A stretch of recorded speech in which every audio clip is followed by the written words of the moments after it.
Hi friends, இன்னைக்கு நம்மளுடைய சேனல்ல கார சட்னி எப்படி செய்யறது அதுக்கான ப்ரிப்பரேஷன் தான் பார்க்க போகிறோம். இது வந்து இட்லி, தோசை இது எல்லாத்துக்குமே ரொம்பவே நல்லாயிருக்கும். நம்மளுடைய சேனலை சப்ஸ்கிரைப் பண்ணாமல் பார்க்குறவங்க சப்ஸ்கிரைப் பண்ணிவிட்டு பாருங்கள். நான் வந்து ஒரு மிக்ஸி ஜாரில் ஒரு 5 காஞ்ச மிளகாய் சேர்த்துக்கிறேன்.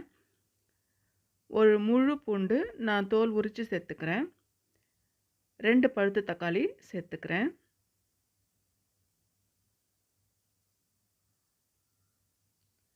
சால்ட்டு சேர்த்துக்கிறேன்.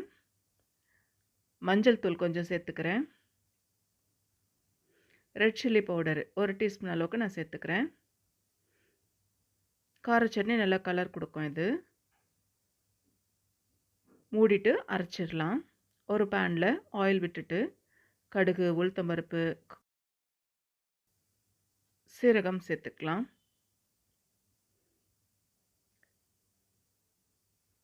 நல்லா பொரியட்டும்.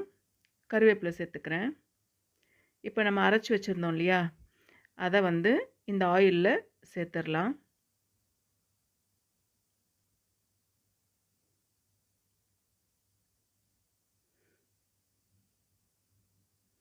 நல்லா மிக்ஸ் பண்ணிவிட்டு அந்த மிக்ஸி ஜாரை கழுவிட்டு ஊற்றிடலாம்.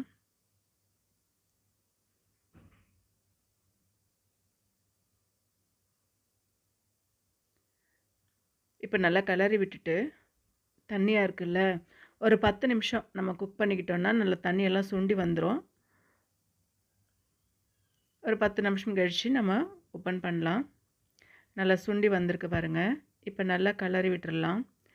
அவ்வளோதான், சூப்பரான கார சட்னி ரெடி ஆகிடுச்சு. இது வந்து இட்லி, தோசை ரொம்ப நல்லாயிருக்கும். சாதத்தோட கூட நம்ம நெய் விட்டு பிசைஞ்சு சாப்பிட்டா ரொம்பவே நல்லாயிருக்கும்.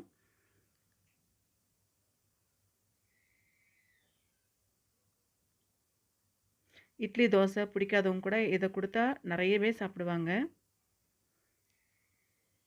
இதே போல் நீங்களும் செஞ்சு பார்த்துட்டு எப்படி வந்திருக்குன்னு கமெண்ட் பாக்ஸில் கமெண்ட் பண்ணுங்கள்.